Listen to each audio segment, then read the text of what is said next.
welcome to our on-farm yarn on calf rearing, where we have Michael Shalcrest, our Farm Source Veterinary Program Manager, Carla Rawson, who is the National Sales and Marketing Manager for NZAgBiz, and Simon Butler, Seales Winslow's Nutrition Extension Specialist.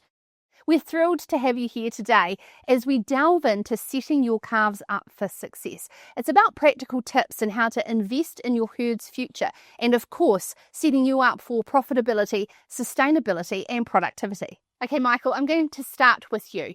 How and why should we be looking to make our calf rearing better? Calves are the future of your herd, and you want them to grow up to be healthy, productive members of the milking herd. And to do that, they need to have the best possible start in life.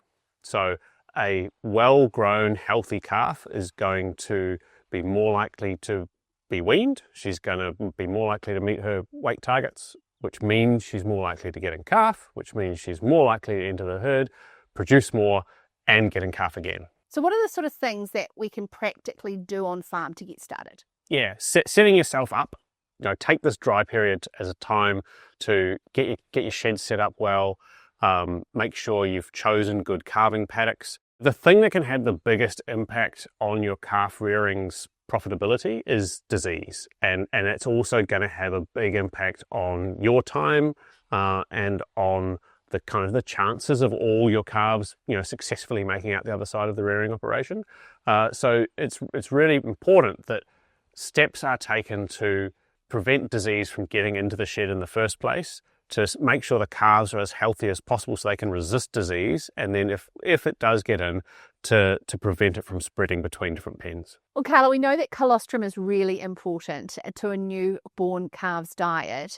So what are the considerations to make sure that we feed it effectively? I think the key thing is when calves are born, they haven't yet developed the immunity to disease, and to be able to do that, they need to get good quality colostrum in a very short time frame. So the sooner they can get it, the better. You've got what we call the 3 Qs to consider with colostrum. So you need good quality colostrum. What we would suggest you do is collect gold colostrum, which is your first milking colostrum, and to be really sure that it's got the antibodies, the immunoglobulins the calves need, you would want to test it with the refractometer and ensure it's greater than 22% Brix. If it's not, what we would suggest you could do is find your next best colostrum, and you can either fortify it with a product like Jumpstart to get those higher IgG or Brix levels that the calves need. And that's what's really important about that, is that calves that don't get enough colostrum, what we call failure of passive transfer of immunity, they're twice as likely to die during the rearing period than calves that get enough colostrum. Now, your farm will be different to your neighbour's farm, and we see when we go and test calves, some farms, 5% of calves didn't get enough colostrum. Some farms, 80% of calves didn't get enough colostrum. And so before you start changing your system, check. And the only way you can do that is to blood test a selection of calves. So I think it's a good idea, just as a way to verify that your system is working well. Talk to your vet, get some blood samples taken, and it's just a way of checking that you are getting enough colostrum to your calves. When we're talking about the second Q, it's quickly. So the calves' ability to absorb those antibodies drops very quickly. So if you can, pick the calves up regularly, ideally twice a day, so you can get that colostrum into them within 24 hours, but ideally 12 hours.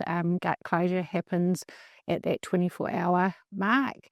And the other thing is quantity. So calves need 100 grams of IgGs within that sort of first 24 hours. So 2 litres as soon as you can of good quality gold colostrum, and another 2 litres within 12 hours ideally. When we're looking at calf milk replacers, what's the difference between whole milk and whey-based? Any calf milk replacer, it's really important to understand the types of proteins and fats that are found within them. A whole milk powder-based product is obviously as close as you get to whole milk. In terms of the protein composition, it's 80% casein and 20% whey as per whole milk that you get from the cow. So the casein component is the important part. That's the part that curds in the abomasum and slowly releases the nutrition back to the calf throughout the day. the whey component goes through into the small intestine, increasing the transit rate. So if you increase the whey component, it means more of the nutrition is passing through the calf a lot quicker. With that, research has shown that you can get higher rates of scouring. Also, the growth rate can slow because some of that nutrition can be wasted.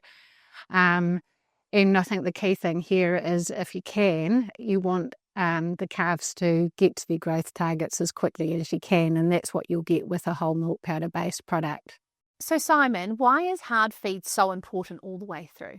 Achieving optimal growth rates is one of the main factors in the success of any calf and by extension dairy system.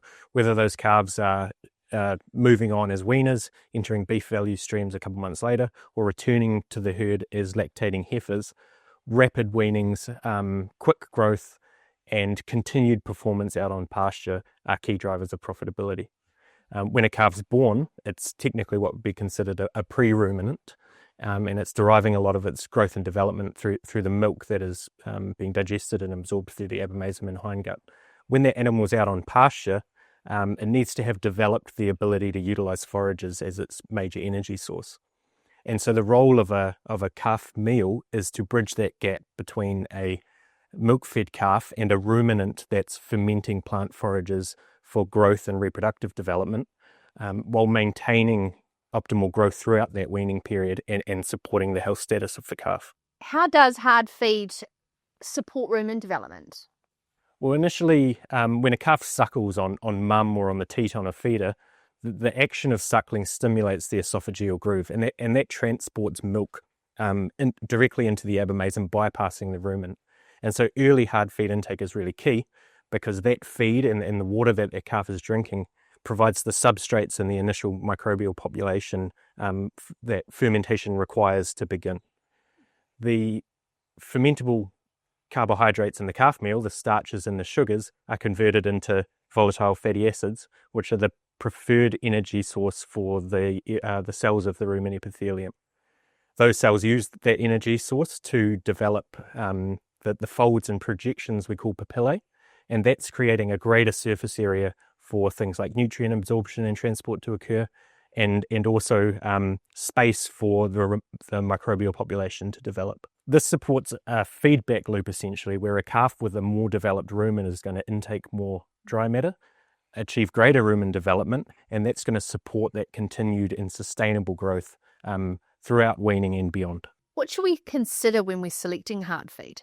Unfortunately, the typical metrics that we as an industry use to evaluate ruminant feed components and with regards to calf meal especially aren't really telling the whole story. So you can have two ingredients in a calf that may be used in a ruminant diet that have very similar ME and protein levels, but vastly different rates of digestion in the rumen.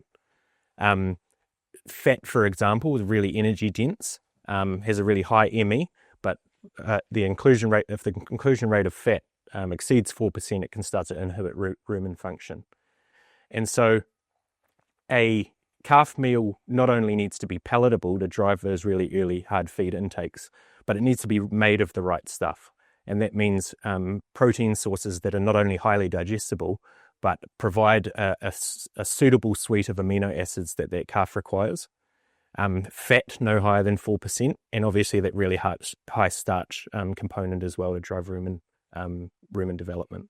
And an NDF level of under 20% to me indicates quite an overall high digestibility and energy density of the product. Well, that's fantastic. Thank you. So, Michael, can you sort of give us a bit of a summary from what we've all heard and the key takeaways from good calf rearing?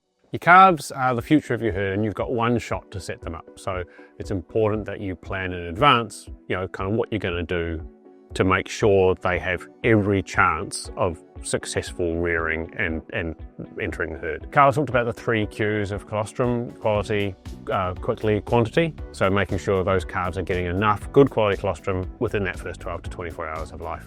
Then when we're thinking about how we're going to wean calves, you want them to be set up well for weaning, which means getting hard feed into them as soon as possible, and water.